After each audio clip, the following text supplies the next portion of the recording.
Thank you very much for the kind words, Arthur. I'll try not to let you down. I think I'll begin the discussion by making an appendix to the luncheon lecture of yesterday.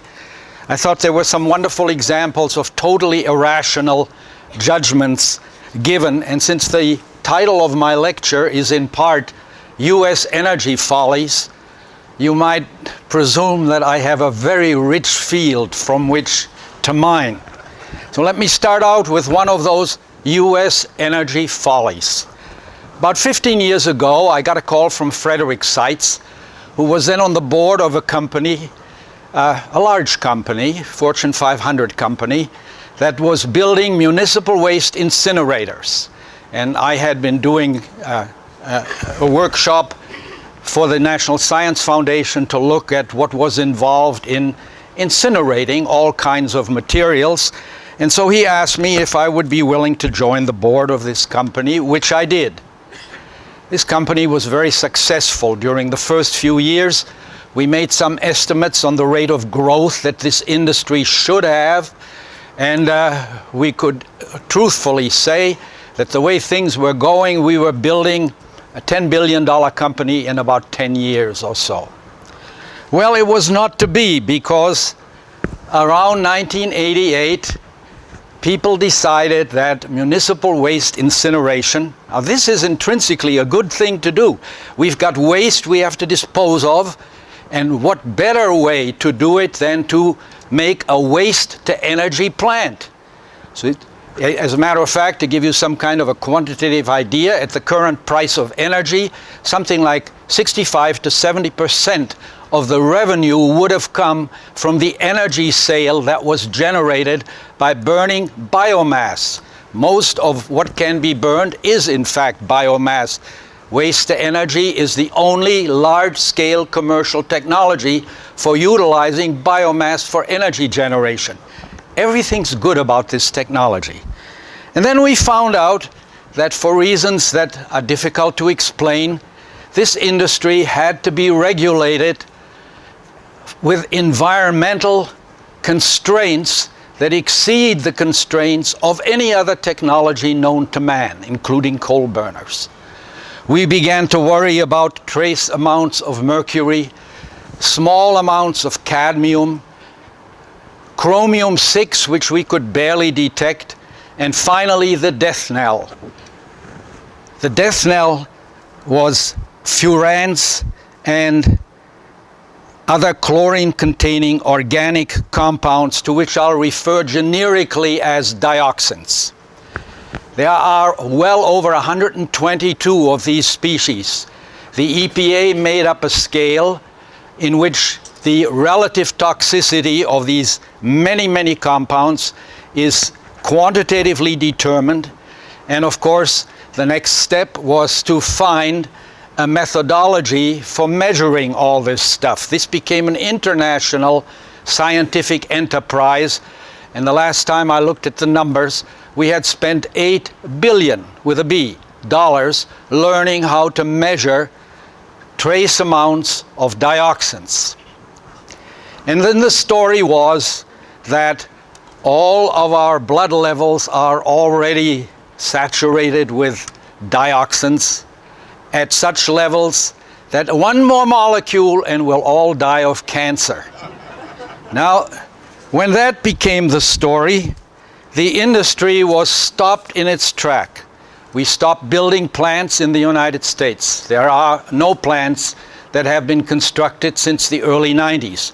On the other hand, these waste-to-energy plants are very popular in Eastern Europe and in Asia and in Africa, and they're being built all over the place.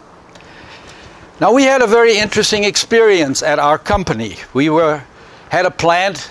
I will not name the company, I will not name the states, because I've been asked to keep everything that could identify the culprits in this story out of the limelight. So it's all company X in state Y, okay? We had a plant which was operating very successfully in state Y, so successfully that we decided we wanted to build a second plant there. And then the story came back that, well, we couldn't meet the dioxin constraints. We were measuring dioxin at about the level of 20 parts in 10 to the 12th, which is, you know, pretty good analytical job, but the story was that even that was dangerous. So our chief of environmental science came up with an ingenious idea. He said, let's measure the ambient concentration where we want to build the plant. He measured the ambient concentration.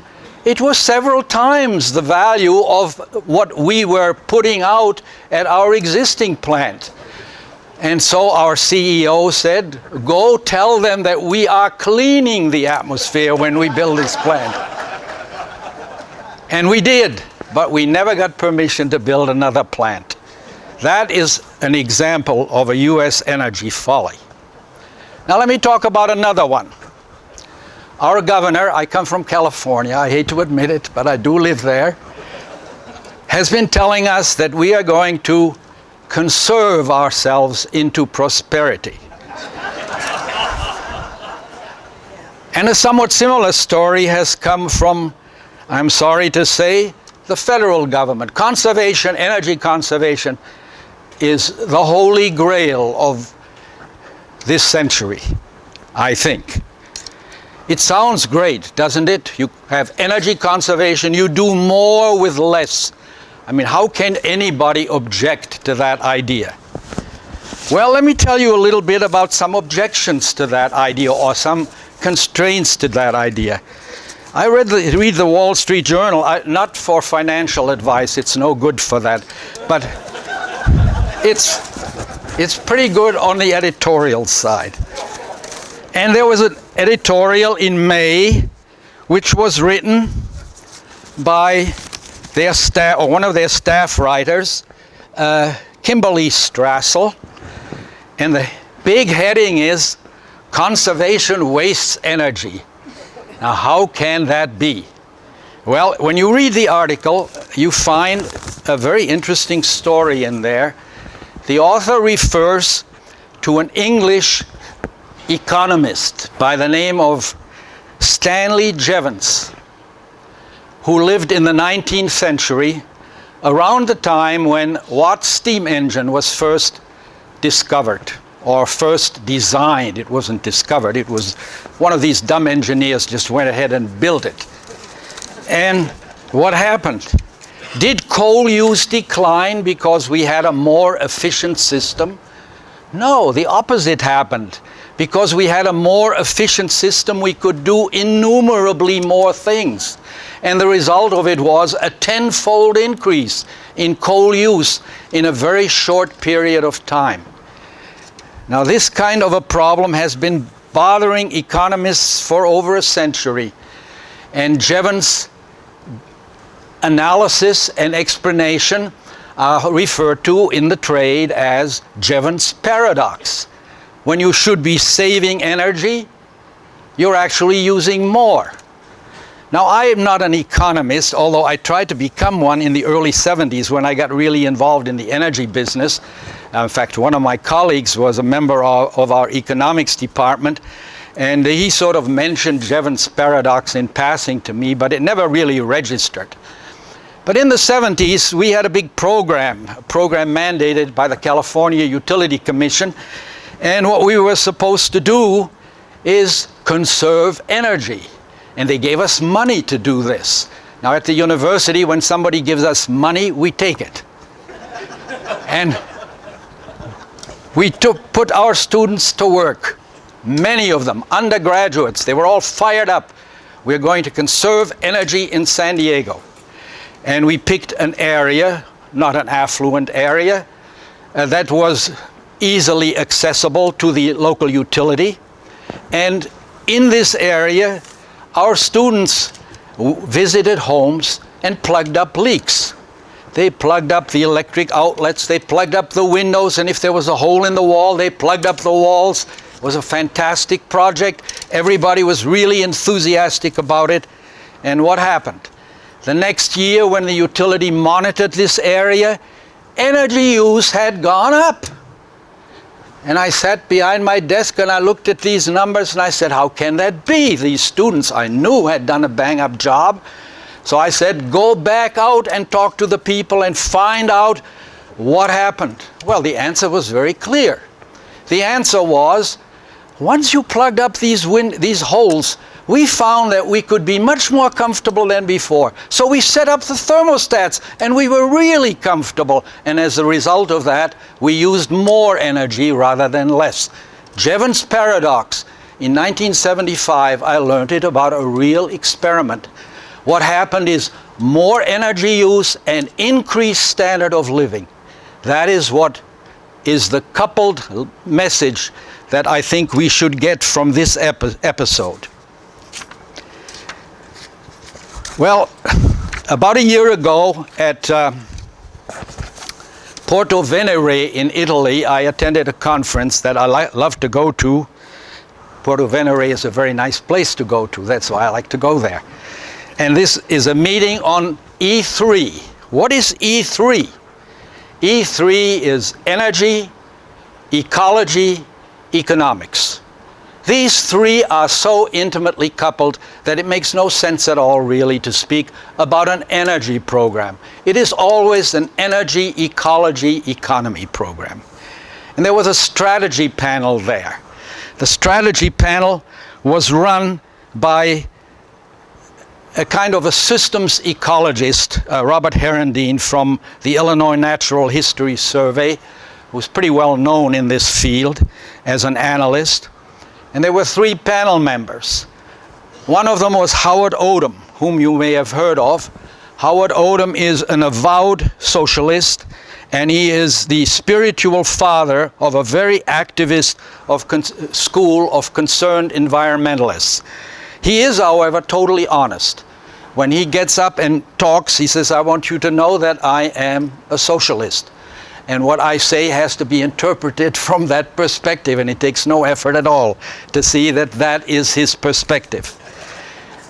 Another member of this panel was Václav Smil, who is a very distinguished ecologist and energy expert. I was glad he was there because he and I agreed on everything, so at least I had one ally there.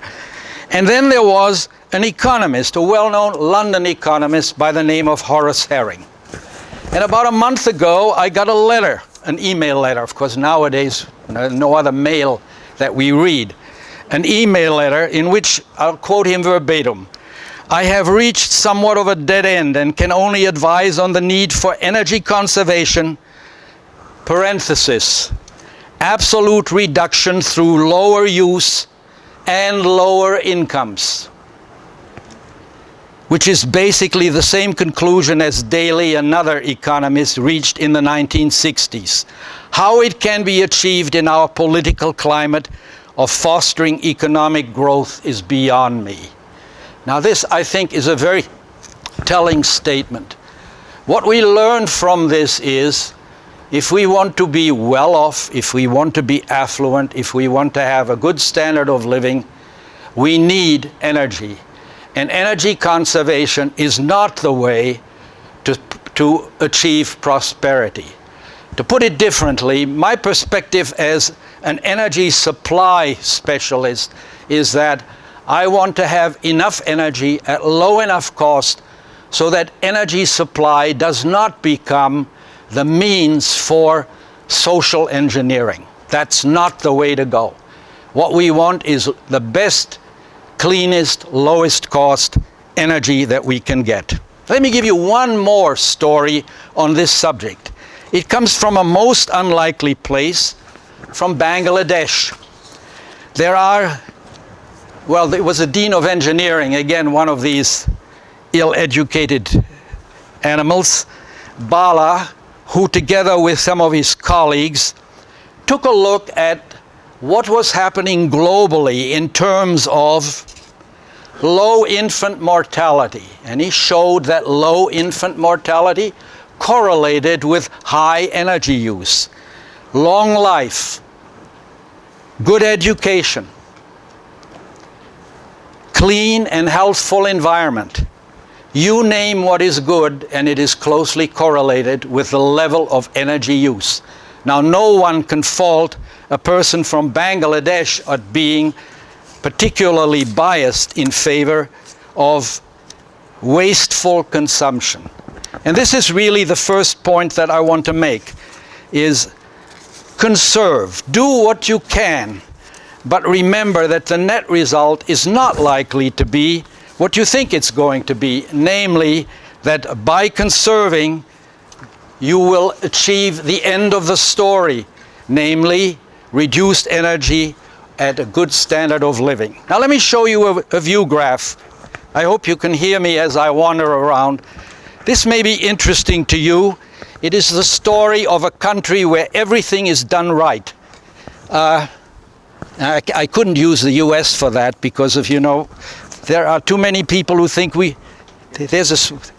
you turn that on? Thank you. This again relates to the energy conservation story. On the left-hand side, going up, is the energy consumption. And horizontally is the gross national product. And this is for a squeaky clean country, Switzerland. They do everything right there. If you want to visit Aunt Emily, you only drive about 20 miles there and back. And if you want to visit Aunt Emily in the United States, you probably drive 1,000 miles there and back. So we are not quite on the same scale that they are, but we have the same general trends. And if you look at this curve, you find that energy use around 1985 leveled off, sort of. And at the same time, the gross national product, that is income, kept going up. We have now achieved decoupling of energy use and income in Switzerland. If you looked at the US curve, you'd find the same thing for the 80s. But then what happened? Around 1990, income didn't change at all, but look at what happened to energy use. It almost went up vertically. And shortly after 1990, we are back on the old scale. We didn't achieve anything except a very temporary decline in energy consumption.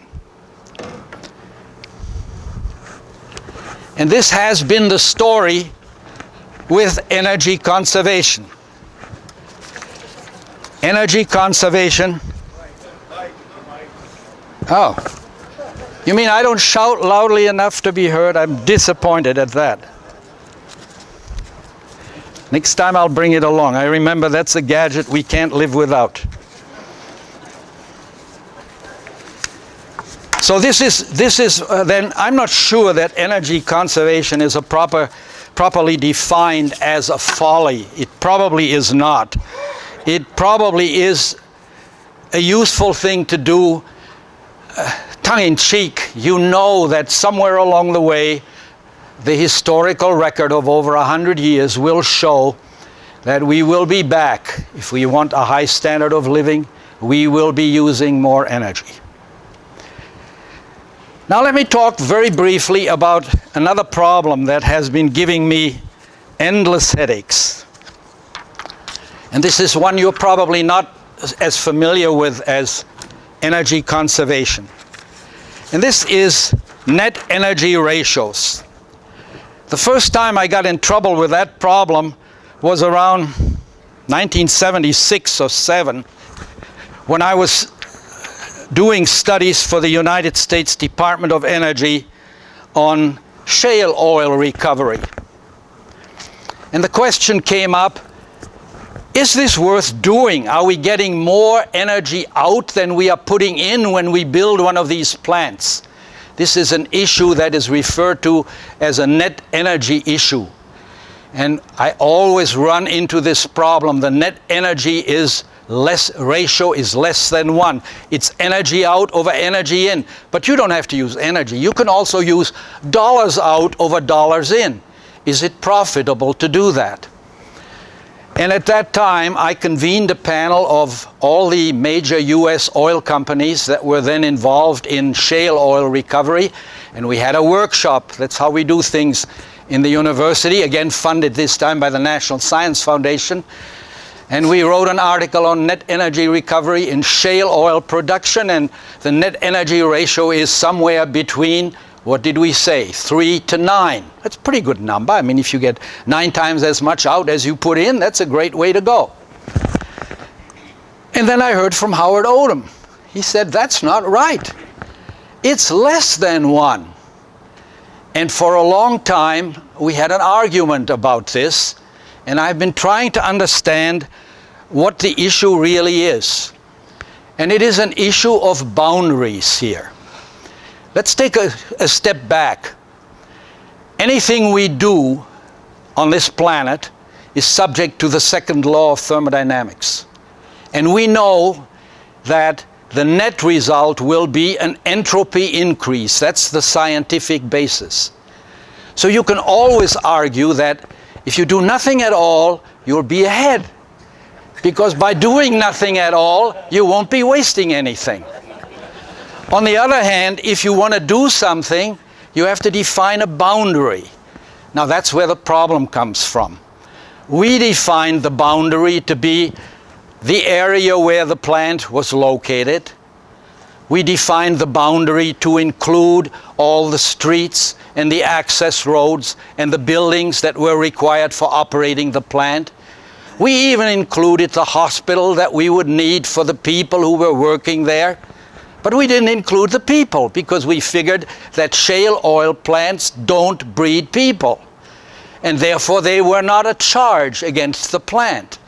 However, someone else doing this would include the people as a charge against the plant, as though they weren't there if we didn't have the plant. And by the time you redraw the boundaries, you can make these numbers very flexible. You can go from a number bigger than 1 to a number smaller than 1. This is a bugaboo, this net energy ratio. However, the industry people who were on our panel had a very intelligent way of putting it. I recently looked at our report. In particular, I looked at what the ARCO people who had participated then as principal experts were saying about net energy. And their statement was simply, if the plant can be built under existing law and is grandfathered under existing law and is profitable under existing law, then it's worth doing under existing law. And that really has to be the story. This net energy ratio is a bugaboo. It means basically nothing. It means, however, that you can kill almost anything you want by drawing inappropriate boundaries. And by drawing inappropriate boundaries, you can get almost any answer that you are interested in. It was interesting to me that 3 years ago at a meeting at Porto Venere, one of the Italian experts on photovoltaic systems was selling photovoltaic power conversion as the future, and he had a nice net energy ratio for that. And then Howard Odom gets up and he says, we have done photovoltaic systems. The net energy ratio is substantially less than 1. And it occurred to me at that point that if you've had a technology for 25 years that has been supported very lavishly by many agencies all over the globe, and it hasn't made it commercially, that's a technology that's pretty likely not to make it at all. And that unfortunately includes all the many technologies that I used to work on when I was 25 years younger, namely all the solar energy conversion technologies. They simply haven't made it. Well, time for another folly. I'm going to quit with the follies so that I can tell you a little bit about the opportunities. The next one is a prime example of Mr. Clinton's, an example of the Clinton-Gore administration folly. You may recall that Mr. Clinton, a little bit less than a year ago, proposed to use the Strategic Petroleum Reserve for the purpose of lowering the price of heating fuel on the East Coast. Now that makes great political sense, but it makes no economic sense. And let's take a look at what the petroleum reserve is so that we understand how far off the mark is. It was established in 1975 during the Carter administration. Jimmy Carter was a great man for energy research, by the way. There is not a single technology that we have invented since the end of the Carter administration that wasn't talked about during the Carter administration. So that there's some kind of a real plaudit to his tenure. There are other things that you may not like, but he was very good in this department. It was established in 1975 in response to the 73-74 oil embargo. The recent balance of oil production and consumption worldwide is given there. It's about 70 million barrels of oil per day. They're always in balance. The goal initially was 1 billion barrels of oil. Actually, in the year 2000, we had only 560 million barrels of oil. And that has a great deal to do with the historical uses of the Strategic Petroleum Reserve. The administration has periodically used oil sales from the petroleum reserve to generate revenue. Then they've deferred additions to reduce spending. And when there were additions, they usually picked historically high oil prices to put it in. And when they took it out, they were at historically low oil prices. So one cannot claim that this petroleum reserve has been managed in an optimal sense. What is even worse is that our drawdown capacity is very limited. We can only get 4.3 million barrels of oil per day out. So when we had 560 million barrels in there, all we could, this is what was the fact at the time when this reserve was supposed to lower the price of oil on the East Coast during the winter. We had a drawdown capacity, so we had 130 days of supply, but only 1/4 of the supply that we use regularly. And that, I think, gives you some idea on how, on the great shape this thing was in. Now, some of you may think that this is all oil from the Middle East. Well, it isn't. Maybe a surprise to you to find that most of the oil comes from Mexico. And the next largest supplier is in the North Sea. Saudi Arabia is down at 4.4%. Well, that's a side issue, really. It's sort of interesting, though, that when you look at something like this, that it's fun to see what the real story is. The next item is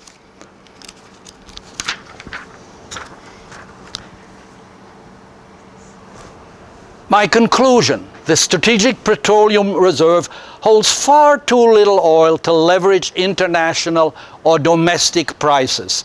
What you can do is you tell the people who are traders, I'm now going to dump this stuff on the market, and they haven't looked at these numbers, and then they start dumping it, and what you get is a short-term dip in the price of the oil, which is exactly what happened. And then it recovered to where it should have been. During the Gulf War, we drew down the reserve to 568 million barrels and then back up. I don't want to make a big thing out of the Strategic Petroleum Reserve. It is one of these things that I think merits political discussion on whether this should perhaps be updated and whether or not the original concept of 1 billion barrels makes any sense in this day and age, or whether we should in fact abolish it or perhaps double or triple the amount that we put into this reserve. But whatever we do, we certainly want to have a drawdown capability that is sufficient for whatever needs we may have. Now another folly. This is one I live with every day. It's a local folly. It's California stuff. And let me tell you, this one is a for real, unbelievable story. Around 25 years ago in California, we had a reserve margin in our utility systems of about 25%. This means that at any time when there was power generation in the state, we had 25% more than was needed. And blackouts were, of course, unheard of. They were unheard of because they never happened except as a result of a natural calamity locally. There was plenty of energy around.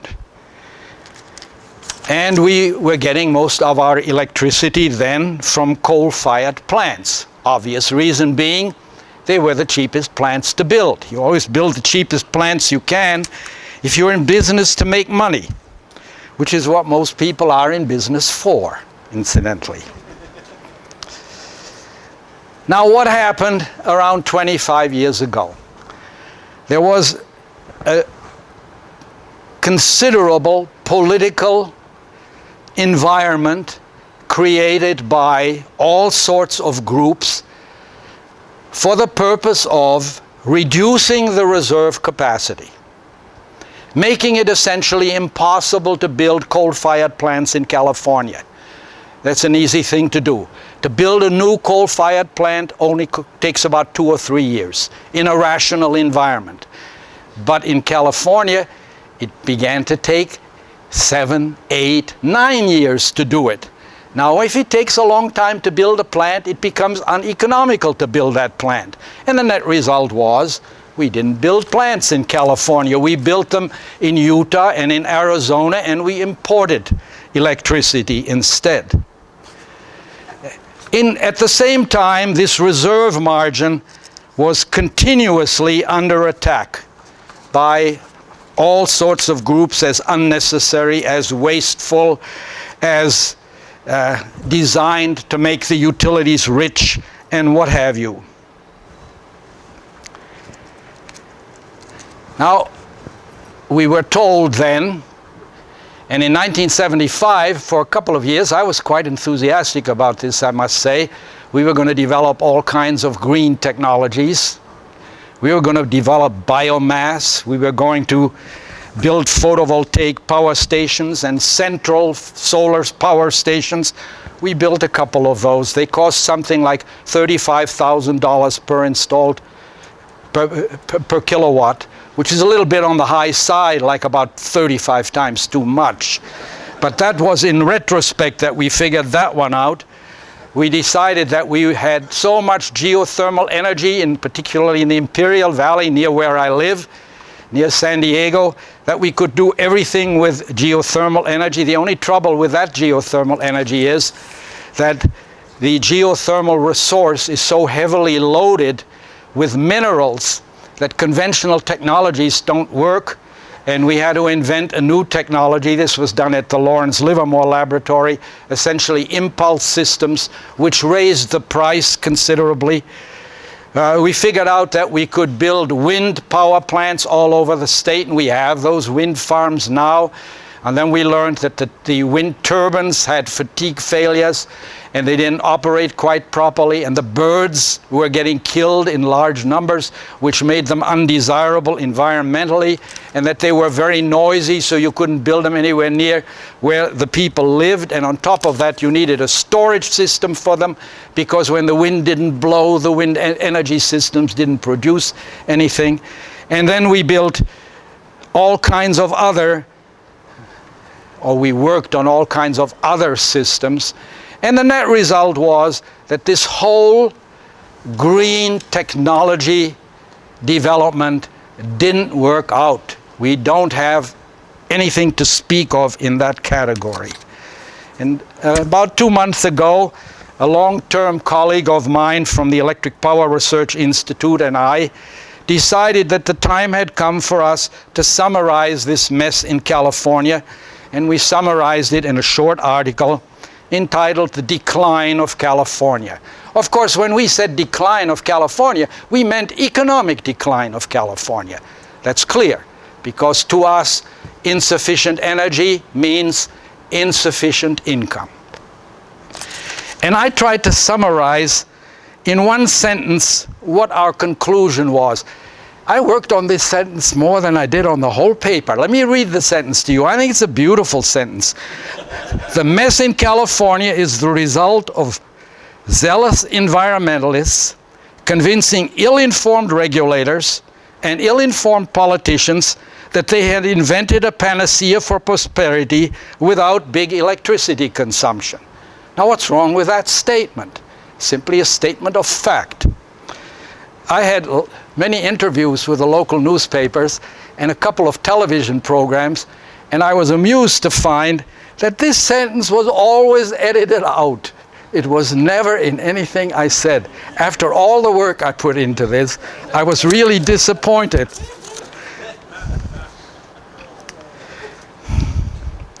Now, I have mentioned in that sentence the primary culprits, but there's another group of culprits.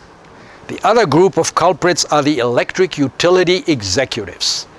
What did they do? They agreed to buying at a fixed price, selling at a fixed price, irrespective of what they could buy at. And of course, their goggles weren't long enough to see the year 2000 and 2001 fiasco created by the lack of generating capacity for which they themselves were responsible. In fact, the president of our local utility in San Diego, then it was called San Diego Gas and Electric, it's now called Sempra, he was the first one to sell his utility plants to an independent company. And let me summarize. This is a long lecture, you know. It's got something to do with the topic, I think. Too many follies. Here's some California data. This is something everybody ought to know. 50,000 megawatts of electrical power are needed to supply the state. There's no reserve margin in there. That's what we use. 61% of this came from fossil fuels in '95, 22% from hydroelectric plants, 11% from nuclear fission reactors. That's because '95 was a year when we had a large number of nuclear plants getting renovated. So this is an atypical number. And when the nuclear fission reactor use goes up, the natural gas use goes down. They're sort of the natural gas is the swing fuel for the state. 5% from geothermal energy, and look at that, 1% from biomass plus wind plus all the other solar technologies put together.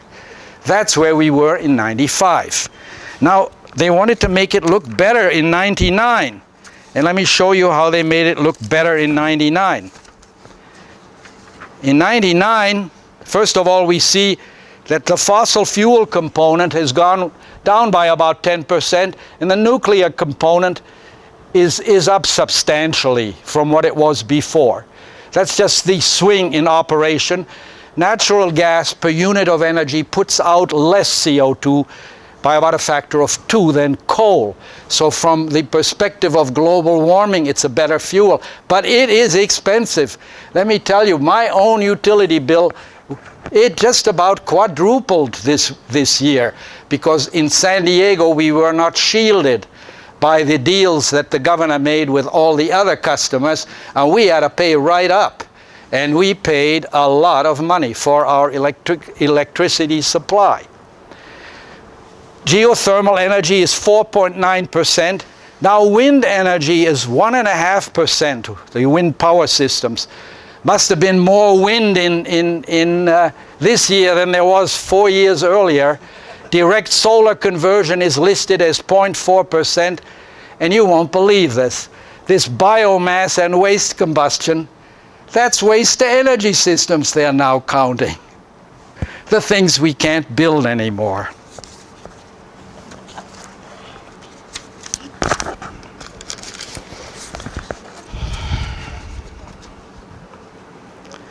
Let me tell you just a couple things about utility plants that every educated citizen ought to know.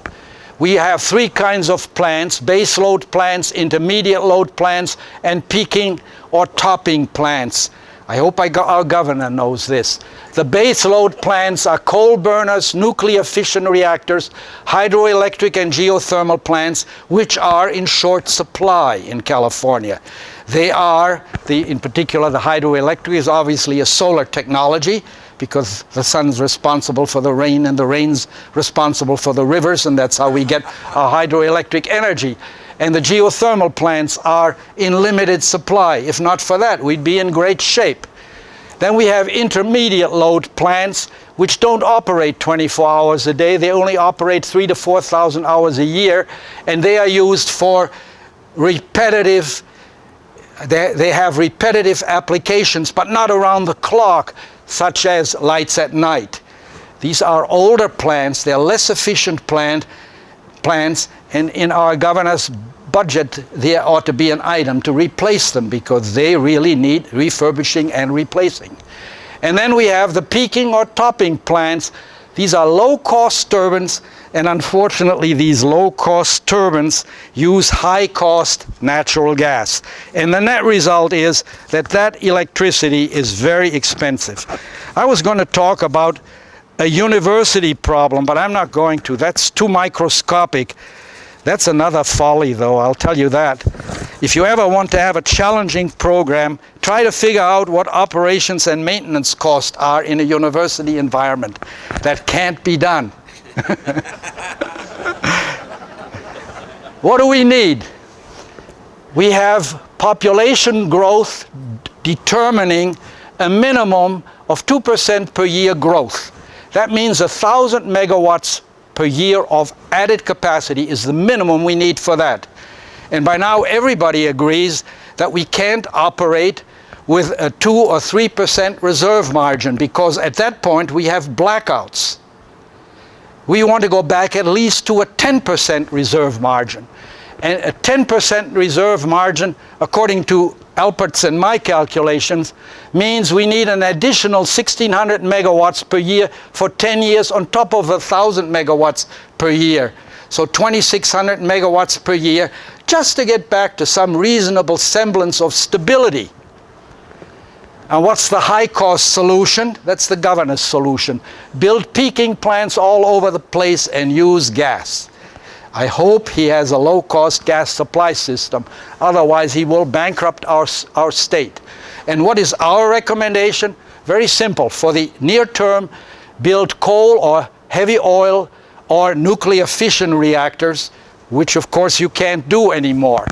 But those are the plants that would give us low-cost supplies at acceptable cost. Well, that's the microscopic story. If this were a 3-hour lecture, I would be talking about follies for quite a while longer. But it isn't, and so you're in luck. So we can now talk about opportunities. What are our opportunities? This is a table a little different from the one that I showed a few years ago. In fact, it's a well-digested table by now. And this reminds me of something that I must do. I learned yesterday that this is a wonderful platform for advertising new books. Several people did this. I don't want to miss this opportunity. The new book that I'm referring to is the Encyclopedia of Science and Technology by Academic Press. It's an encyclopedia. So this is a book that will really cost you. And so I want to advertise it. I want to say that there is a very large section on energy and power systems, and I was the editor for energy and power systems. And any and all of the technologies that I mention in passing, like wind energy or hydroelectric energy or photovoltaics, or anything you can think of, you will find a chapter in this encyclopedia written by a highly qualified individual. The only chapters that I contributed are the ones on waste to energy. That's because I couldn't find anybody else who would tackle that topic. And the energy supply scenario, which is the introduction to that material, which I'm going to say a few words about now. Now, the first question that you want to address is, how much energy do you need? And here I'm sort of talking, in a sense, against myself. I know that by the year 2050, we're going to be very close to 10 billion people. And I know that I want an egalitarian supply. I want there to be enough for everybody, for the reason that I said before. energy supplies are not the tool for social engineering. They're just something we need and something we want and something we should have. How much per capita energy does everybody need? Well, I am using only 60% of the US 1998 energy use. This has a stringent conservation scenario in it for the people of the world as a whole. And I'm assuming that with the ingenuity that we all think we have, in spite of Jevons paradox, we may be able to make this. I'm not optimistic that we will. But if that comes out to be the requirement, then if you look in the right-hand column alone, you find that fusion energy, if, that's a capital I with an exclamation mark behind it, because I'm not at all sanguine about that one making it, fusion energy would last for about the estimated lifetime of the planet, 5 billion years. And as Dr. Cohen explained to us many years ago, almost as long as uranium in breeder reactors. I think he deserves a lot of credit for having recognized this. He committed a little faux pas. He called it a renewable energy. We don't use that term anymore if it's already on the planet.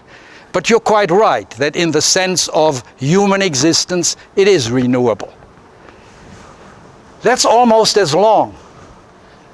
We do know how to build nuclear breeder reactors, and that is an indefinite solution, which is why I like it very much. I think that's the way to go. 4 years ago, the breeder programs all over the globe were terminated. At that time, a group of us wrote what may be a temporary, I think, swan song for breeder reactors in a book called Advanced Nuclear Reactors, an international group from around the globe, from the United States, from Russia, from England, from Germany, from France, from Japan, from India. They sort of wrote up the bottom line on where the breeder reactor status was at the time this was put together. At the time, the programs were terminated, except in India. Even the French program was terminated. So it will take us some time to relearn breeder technology well enough to do the kind of things that must be done if we want an indefinite solution. Now, I don't want to go through all of these things there. There's too much stuff there. But let's take a look at fossil fuels. I know that there is a larger supply than we are going to need at this high use level for 1,000 years. I don't believe in this cheap energy is going out. Cheap fossil fuels are going out. The end of cheap oil. That's all baloney. If you put all the fossil fuels that we know about, shale oils, coals, oils from tar sands, petroleum, natural gas liquids, you get a number more than 1,000 years. And if you add to that the methane hydrates, which are very likely there, you'll get a number very much greater than that. We are not going to run out of fossil fuels. In fact, Howard Odum and I agree on that. We are never going to run out of fossil fuels. The only way fossil fuels are going to be terminated is as the result of environmental constraints, which does not mean that I love fossil fuels. I just want adequate energy. And I do not care whether it comes from fossil fuels or comes from a breeder reactor. The fission reactors, they got a time scale of a few hundred years maybe.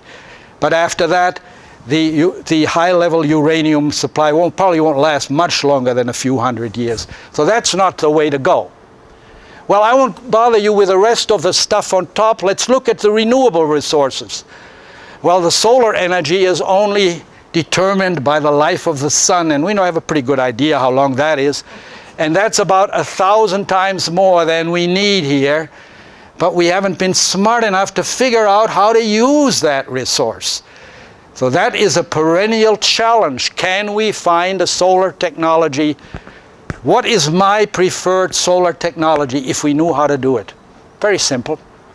You take water, you put it in an appropriate container with the right kind of semiconductor. All this was claimed and done in the 70s. You split the water into hydrogen and oxygen, and after that you run the world on hydrogen, which will be cleaner than anything we've ever invented. Now there's a challenge, a real scientific and technological challenge. Direct water photolysis. After that, once we have the hydrogen, we know how to build fuel cells. We can build fuel cell powered cars. We have stationary fuel cell powered systems. What are we doing there? We are converting the hydrogen back to water. We're just cycling the water to run our entire economy. And of course, there are many people who say, very erroneously, hydrogen is a new energy source. That's complete nonsense. Hydrogen is an energy carrier. It's not an energy source. We make it either by decomposing water through electrolysis, or we make it from natural gas. That's how most of our hydrogen is made now. What about wind energy? Well, there's enough wind around by quite a large margin to take care of everything, but there are problems with it.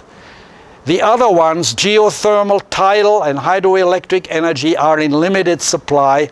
And there's one other one listed there, ocean thermal energy conversion. That's an interesting technology that uses the temperature difference between the surface of the warm tropical ocean and the ocean layer some distance down. It's a technology that was suggested during the 19th century.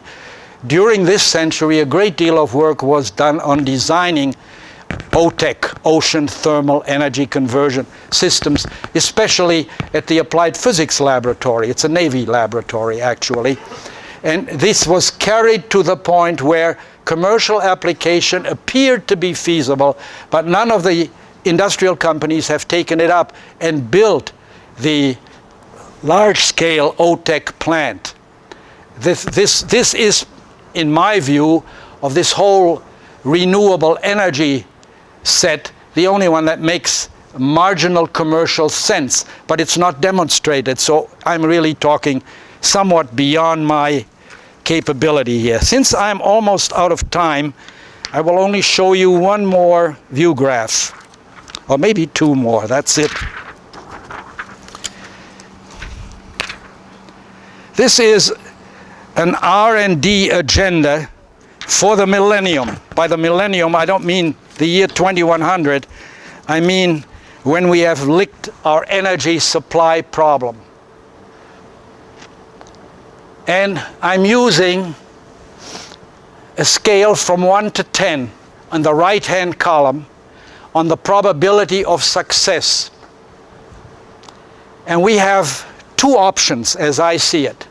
One is we discontinue using fossil fuels, early elimination of CO2 emissions to the atmosphere. I don't have to talk to this audience about global warming. You've heard enough about that. Let me just say that there are many studies going on the first topic there, carbon dioxide capture at the source and utilization for the production of saleable chemicals. There's a biannual meeting in Japan that deals only with that topic, carbon dioxide removal at the source. There are a few US investigators involved in this. My estimate for probability of success of this great idea is very low.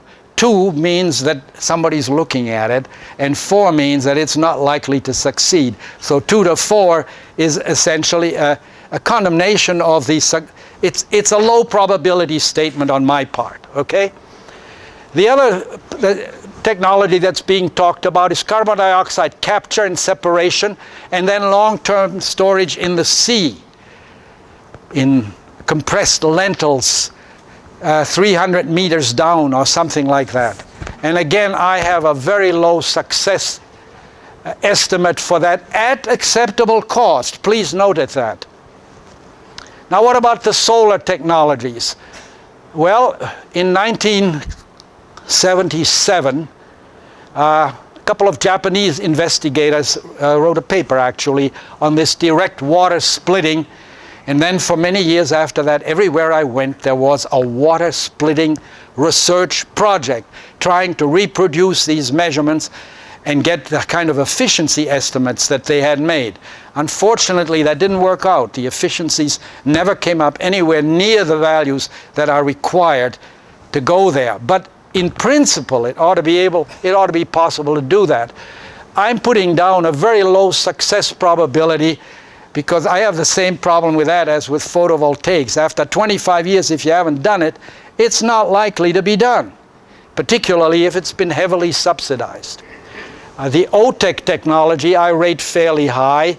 Genetically altered biomass to improve crop yield, low probability. If you want a learned article on that, please buy the encyclopedia. The next one down, solar energy collection in space, orbits followed by conversion and transmission to Earth stations.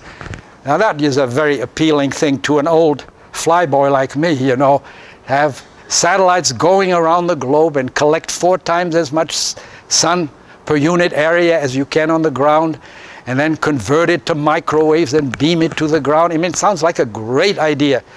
The factor of 4 improvement is certainly worth looking at, but my success estimate for that is very low, in spite of the fact that one of my colleagues is now hell-bent on doing just that.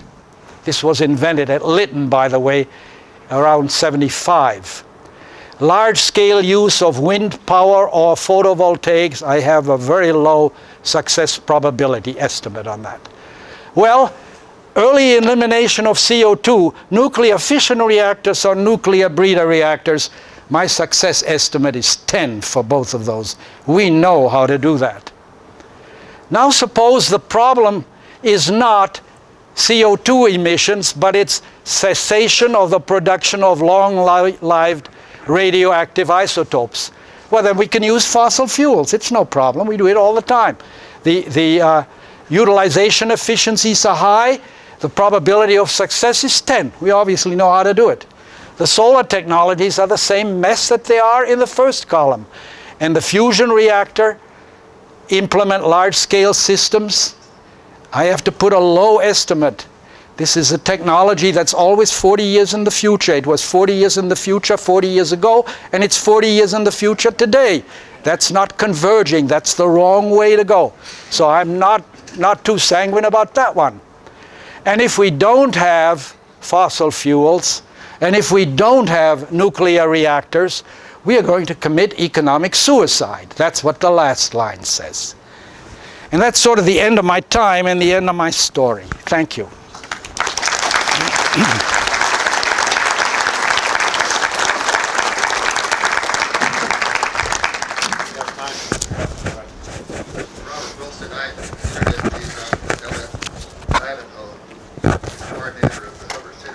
Could you speak a little more loudly? I'm having trouble hearing you.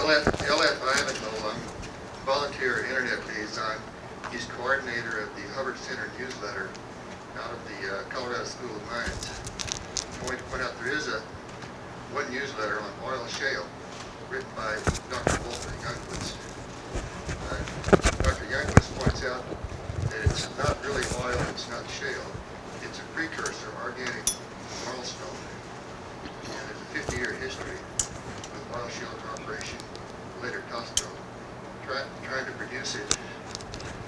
Anyhow, it's at the http hubbard.mines.education. It's a good article. Dr. Youngquist is also. Well, Youngquist has also written a book, Geodesity. So one other item, if anybody wants, is interested in a bulletin board where Howard Odom participates on e-groups, there's an Energy Resources bulletin board with a variety of participants, and these issues are discussed. It's pretty complicated. Thank you. well, thank you for your comment. You know, during about a 15-year period, I served as chairman of the Department of Energy's Fossil Energy Research Working Group. And we went through every known fossil fuel technology with participants from the Colorado School of Mines as well as the industry. And there are thick reports on what we found. In particular, as you may recall, there were several industrial companies, Occidental Petroleum and Arco and Exxon, which was then just Exxon, not ExxonMobil, all had billion-dollar programs to recover oil shale. And this was the right thing to do in a climate when the price of oil appeared to be going to $80 a barrel. I think that today, the last time I looked at those numbers, oil recovery from oil shale is probably not much higher than the current oil price, around $35, $40 a barrel. And certainly oil recovery from tar sands is commercially viable today in Canada. These are not exotic technologies. We know how to do it, and we have pretty good cost estimates. Please. Dr. Penner, thoroughly enjoyed your presentation, and I think it's a terrific introduction to the paper that I'll be giving later this afternoon on destructive distillation. One of the comments that you made, however, really piqued my interest. We all know that incineration was a process that killed the waste energy technology. In the U.S. Okay. Okay, be careful about that. And the reason for that was the copious amounts of dioxins and furans that were released in the early 80s and measured. As a result of those copious emissions, it started a whole new technical study to take a look at where those dioxins and furans were coming from. And the technical studies concluded that the whole process of oxychlorination was taking place in the incineration process, that the combination of air, organic materials, and chlorine were producing chlorophenols, which were the precursors of dioxins and furans, and that these CPs, or chlorophenols, were catalyzed in the stack by the fly ash. And that was the clue. So I was wondering how it was there a tremendous improvement in the technology associated with incineration that made the emissions cleaner than those that occurred naturally? Well, let me make two comments. First of all, the model that you describe is a model that we worked out in the 70s. There are several papers on there are several papers that we published on how the dioxins were formed, and the model, as you stated, is quite correct. It was formed on the fly ash in the post-combustion zone. What cleaned it up was not understanding the model, but going to fabric filters instead of electrostatic precipitators in the cleanup train. And that ultimately reduced the levels of the dioxins down to acceptable levels, I think, by almost any reasonable standard. We are well above 1 molecule, but we are way, way, way down in terms of measurable amounts, except by these very costly and complicated technologies that require collection over several days, followed by gas chromatography and mass spectroscopy. And you know how expensive those are. When I got into the business, those measurements cost upward of $100,000 a piece. And I think they're down in around the $10,000 range now. But that's not a good measurement, because if it's a time averaged measurement, you don't learn anything about instantaneous upsets and how to correct them. There is a technology or a technique that's been proposed by the people working on laser spectroscopy. That's laser derivative spectroscopy. Very sophisticated thing. One might conceivably be able to do instantaneous in situ measurements. Good. The last point I'm going to make, and it was mentioned, okay. The whole question about incineration ashes. That's another issue that killed the incineration business. And the U.S. Supreme Court was forced to make a ruling that incineration ashes would be considered to be hazardous and had to be deposited in a hazardous landfill at great cost. That's it. Well, that's a good point, because we did make aggregates that were certainly not hazardous. And I don't think the Supreme Court is necessarily the best place to decide what is and isn't hazardous. About 30 seconds. Yes, Dr. Penner, some people are touting fuel cells as the solution to our problem. You touched briefly on it on your talk. Would you mind just giving me your opinion about the likelihood of success? Well, let me tell you something about fuel cells. This is a real specialty of mine. In 1985, 86, I was chairman of a US study dealing with basic research that needed to be done in order to commercialize fuel cells. This was a study for the Department of Energy, and it was again an industry university study. All the people in industry who were building fuel cells were involved in that. And then 10 years later, 95, 96, or 94, 95, 96, I had again a crack at fuel cells, this time at commercialization of fuel cells. There is a book out on that subject, and it was this time an international assessment done again by a large industry group with a sprinkling of academics. We traveled all over the globe, and I think that book is really a very useful book to look at. But if you want to be really up to date on fuel cells, you have to buy the encyclopedia. There are 2 articles in the encyclopedia, one dealing on fuel cells for stationary power, and the other one dealing with fuel cells for transportation systems. That is the last word that I can give you on that topic. This is not a question, this is a joke. I very much enjoyed the presentation on Energy Follies. As you know, about a mile down the road, there's a show called the Follies Bergère. And DDP has a better show, it's called the Follies Pen Air.